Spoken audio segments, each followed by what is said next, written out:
வணக்கம், நான் மதினி பேசுகிறேன். இன்றைக்கி எங்களுக்கு முள்ளிச்சங்கு சதை கிடச்சிருக்குது. முட்டிக்கா முள்ளி சங்கு சதை கிடச்சிருக்குது. இங்கே பாருங்கள், நல்லா எங்கள் வீட்டுக்காரவங்க வெட்டி நல்லா தந்துட்டாங்க. நம்ம வெட்டி தந்ததுக்கப்புறம் நல்லா அடுப்பில் போட்டு நல்லா வேக விட்டுருக்குறோம். நல்லா அவியுது. நம்ம அதுக்குள்ளேயே மசாலாவை போய் அரைச்சிட்டு வந்துடுவோம். இன்றைக்கி சங்கு சதை கிரேவி வச்சு, இன்றைக்கி தேங்காய் பால் ரசம் வச்சு நாங்கள் சாப்பிட போகிறோம். இப்போ நல்லா சங்கு சதை வேக விட்டுருக்குறோம். நல்லா வெந்துட்டு இப்போ போய் தேங்காயை அரைச்சிட்டு வந்துடுவோம். மற்ற பொருள்களையெல்லாம் அங்கே பாருங்கள். நம்ம கிரேவிக்கு தேவையான பொருள்கள் வெங்காயம், தக்காளி, மல்லித்தழை, புதினா, சின்ன வெங்காயம், இஞ்சி பூண்டு, தேங்காய் இதையெல்லாம் அம்மியில் நம்ம இப்போ அரைச்சி எடுத்துக்கிடுவோம். வாங்க, இஞ்சி பூண்டை நல்லா அரைச்சி எடுத்துக்கிடுவோம்.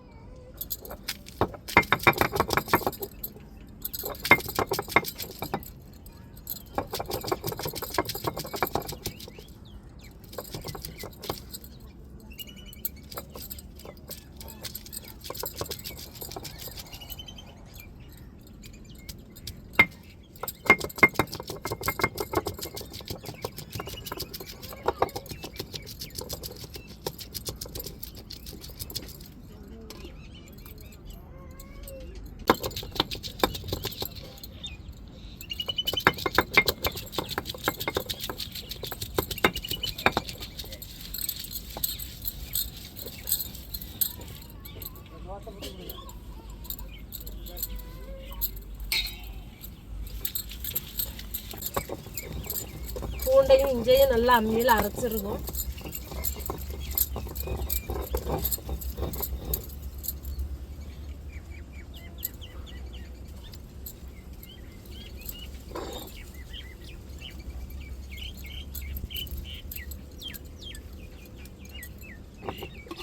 இப்போ தேங்காவை அரைச்சி எடுத்துக்கிடுவோம்.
ஊற போட்டு வச்சுருக்குறோம். தண்ணியை ஊற்றி இப்போ தேங்காய் பாலை பிணைஞ்சி எடுத்துக்கிடுவோம். தேங்காய் பால் ரசம் வச்சு தான் இன்றைக்கி சங்கு சதை கிரேவி வச்சு சாப்பிட போகிறோம். தேங்காவை நல்லா திருவி ஊற போட்டாச்சு. நல்லா ஊறிடுச்சு. இப்போ நல்லா பிணைஞ்சு நம்ம பால் எடுத்துக்கிடுவோம்.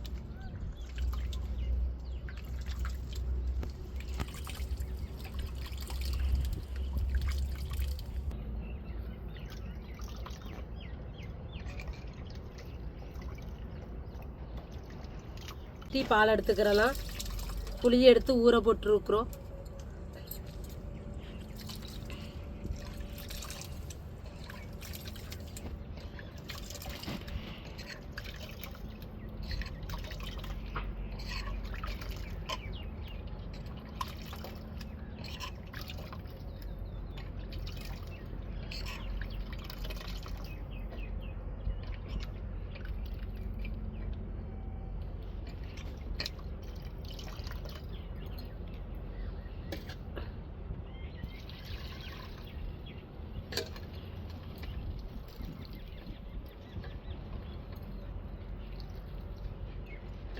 இப்போ பாலை புளியில் ஊற்றி நம்ம கரைச்சி எடுத்துக்கிடுவோம்.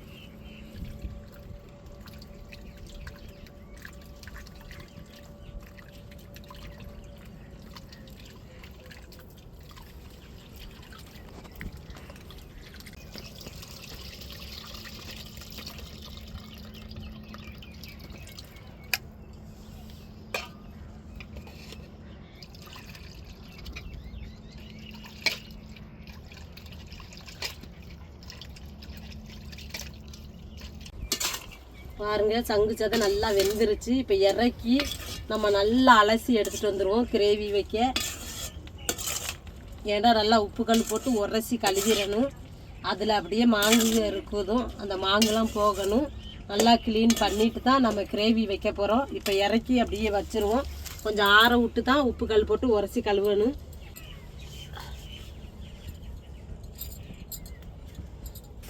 நம்ம தேங்காய் பால் ரசத்தை அடுப்பில் போட்டுருவோம். இப்போ எண்ணெய் சூடேறிட்டு இப்போ கடுகுளுந்து சேர்த்துக்கிடுவோம்.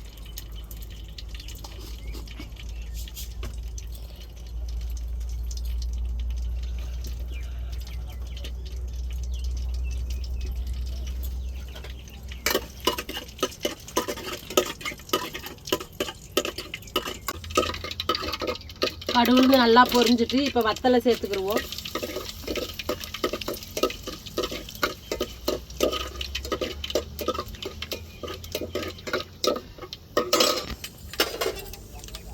இப்போ தாளிப்புக்கு சின்ன வெங்காயம் சேர்த்துக்கிடுவோம்.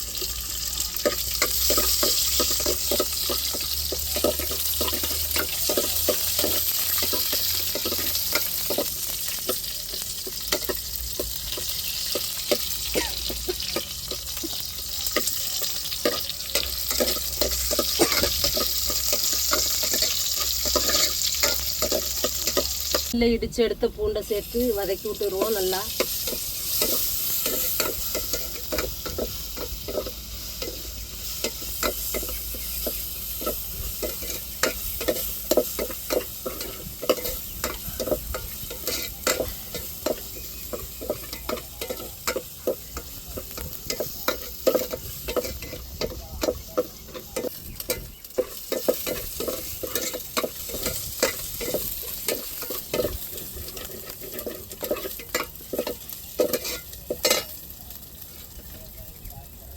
இப்போ மல்லித்தலை அப்படியே சேர்த்துக்கிடுவோம் ரசத்துக்கு.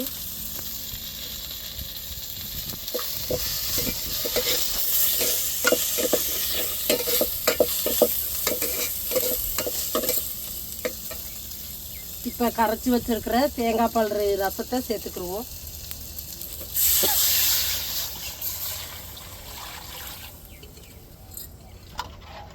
நீங்கள் மஞ்சப்பொடி சேர்த்துக்கிட்டாலும் சரி சேர்க்கட்டாலும் சரி, நான் மஞ்சப்பொடி சேர்க்க மாட்டேன். நீங்கள் சேர்த்துக்கணுன்னா சேர்த்துக்கோங்க.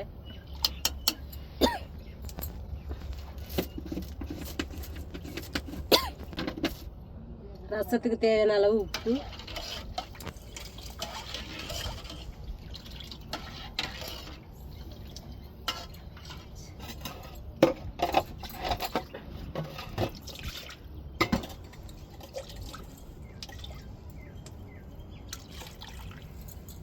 எடுத்துக்கிட்டு வர போகிறோம்.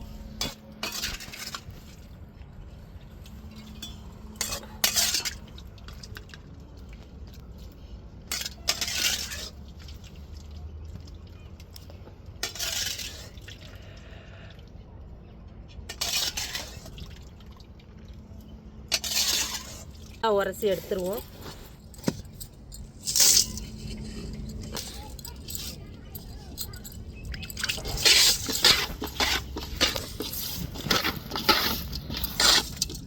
பாருங்கள் நம்ம உப்புக்கல்லை போட்டு உரசி அந்த மாங்கு எப்படி போகுதுன்னு நல்லா உரசி கழுவிட்டு தாங்க நம்ம கிரேவிக்கு ரெடி பண்ணணும்.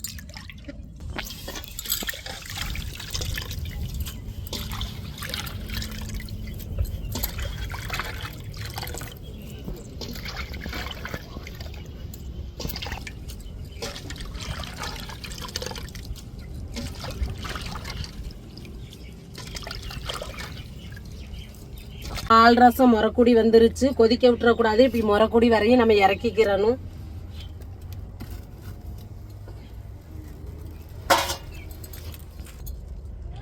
இப்போ பட்டை வகை சேர்த்துக்கிடுவோம்.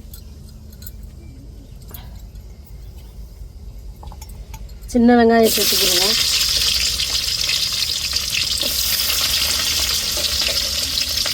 கொஞ்சம் பெரிய வெங்காயம் சேர்த்துக்கிடுவோம்.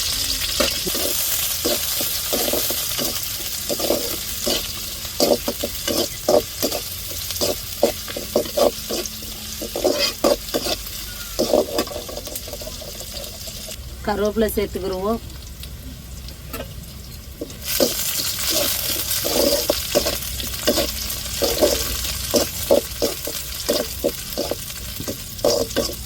மிளகாய் எடுத்து கீறி வச்சிருக்கிறேன், சேர்த்துக்கிடுவோம்.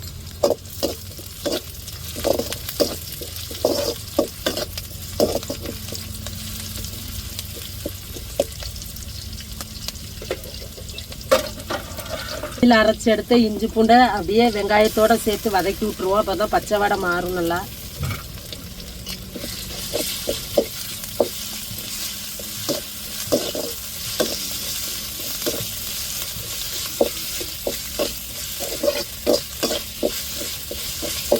புதினா மல்லி இலையை அப்படியே வதக்கி விட்ருவோம் எண்ணெயிலேயே.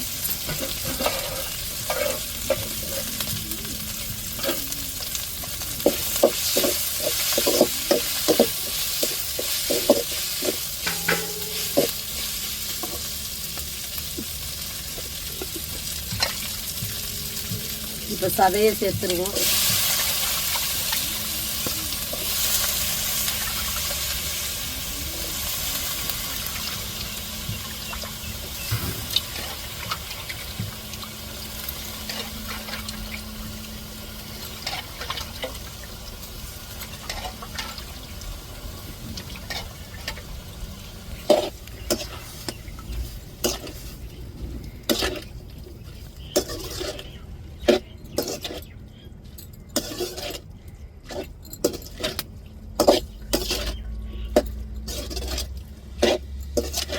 இப்போ அரைச்ச தேங்காவையும் சேர்த்துக்கிடுவோம்.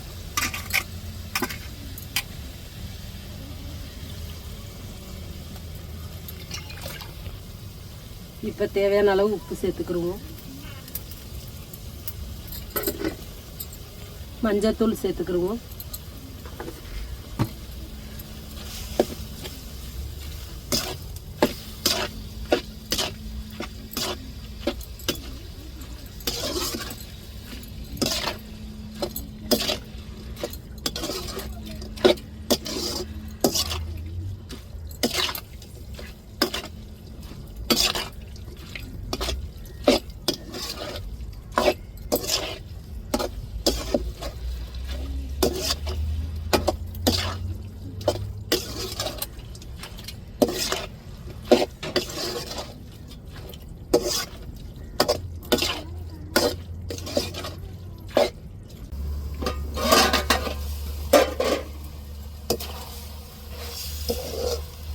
பாருங்க, நல்லா மஞ்சள் வாடையெல்லாம் போயிருச்சு, நல்லா பிடிச்சிருக்கு பாருங்க சதையில்.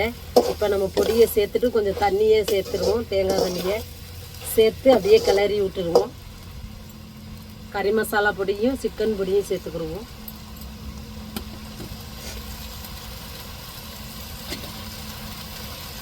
மசாலா தண்ணி சேர்த்துக்கிடுவோம்.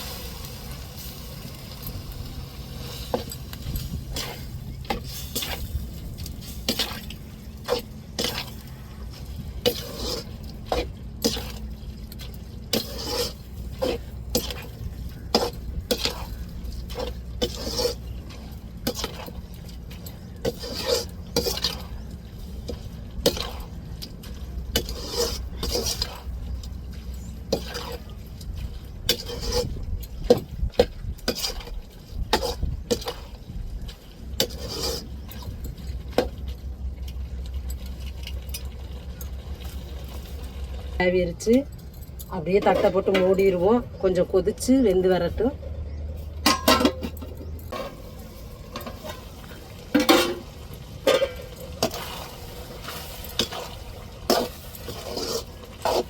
கிரேவி ரெடி ஆகிருச்சு. இப்போ இறக்கிடுவோம். இறக்கி சாப்பிட்டுட்டு எப்படி இருக்குன்னு சொல்கிறோம். தேங்காய் பால் ரசத்துக்கும் சங்கு சதை கிரேவிக்கும் செம்ம டேஸ்ட்டாக இருக்கும். நாங்கள் சாப்பிட்டுட்டு எப்படி இருக்குன்னு சொல்கிறோம்.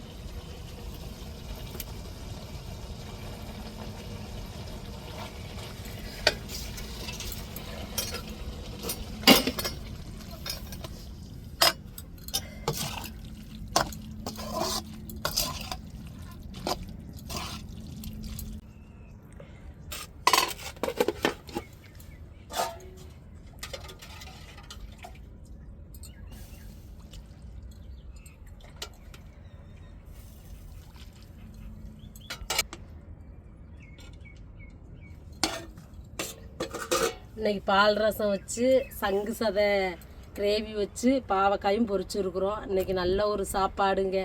இப்போ சாப்பிட்டுட்டு எப்படி இருக்குன்னு சொல்கிறோம். ஏன்டா நண்டு வலையில் வந்து கூழங்க அடித்து போய் இருக்குது. அந்த கூழங்களை எடுத்தா ஆல்ரெடி முன்ன கட்டி நான் வச்சு இறக்கணுன்னே எல்லோரும் சாப்பிட்டுட்டு போய் வலையை தெரிச்சுக்கிட்டு இருக்காங்க. பாப்பா எல்லாம் எல்லா பிள்ளைகள்லாம் இப்போ தான் சாப்பிட்றாங்க. நான் ஒரு ஆள் தான் லாஸ்ட் ஆள் சாப்பிட்டுக்கிட்டு இருக்கிறேன். நீங்களும் சாப்பிட ஆசையாக இருந்தால் கண்டிப்பாக வாங்க, சாப்பிட்லாம் சேர்ந்தேன்.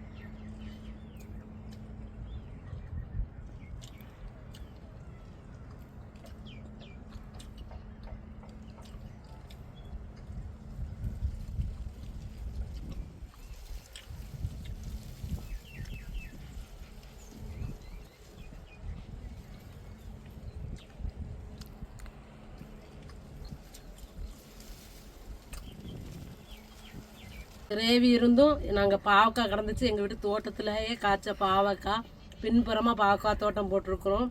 பாவக்காய் கிடந்துச்சு. அந்த பாவக்காயை தான் பிடுங்கி இன்றைக்கி வதக்கியாச்சு. வதக்கி சாப்பிட போகிறோம்.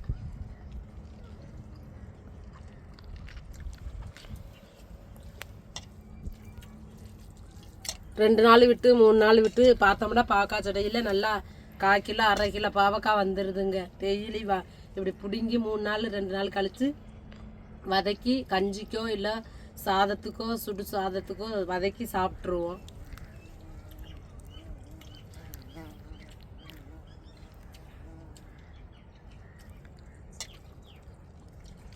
இன்னைக்கு நல்லா பால் ரசத்துக்கு ருசியான பாவக்காய், ருசியான சங்கு சதை. இன்னைக்கு நல்ல ஒரு சாப்பாடுங்க. சாப்பிட்றதுக்கு அப்படியே பேச கூட என்னால் வாய் வர மாட்டேங்குது. ஏன்னா அவ்வளோ டேஸ்ட்டாக இருக்குதுங்க. நம்ம ஒரு சமையல் செய்யும்போது சிரித்த முகத்தோடையும் நல்லா பாடிக்கிட்டோ இல்லை ஒரு கதையோ பேசிக்கிட்டு அந்த சமையலை பண்ணும்போது நம்மளுக்கு அந்த சமையலில் வந்து அந்த டேஸ்ட்டு அதிகமாக ஆகுதுங்க. ஏன்னா சந்தோஷத்தோடு சமைக்கும்போது, சந்தோஷம் வரும்போது சமைக்கும்போது அந்த நம்ம சமைக்கிற சமையல் வந்து அவ்வளோ ஒரு டேஸ்ட்டு கொடுக்கும். அவ்வளோ சந்தோஷமாகவும் இருக்கும் அந்த சமைக்கிற சமையல். அப்படி தாங்க நாங்கள் எங்கள் வீட்டில் வந்து நான் எந்த சமையல் சமைச்சாலும் சரி சந்தோஷத்தோடு சமைச்சு கொடுப்பேன். பிள்ளைகளுக்கோ வீட்டில் உள்ள ஆளுகளுக்கோ எல்லாருமே சாப்பிட்டுட்டு சொல்லுவாங்க டேஸ்ட்டாக இருக்குது அப்படின்னு.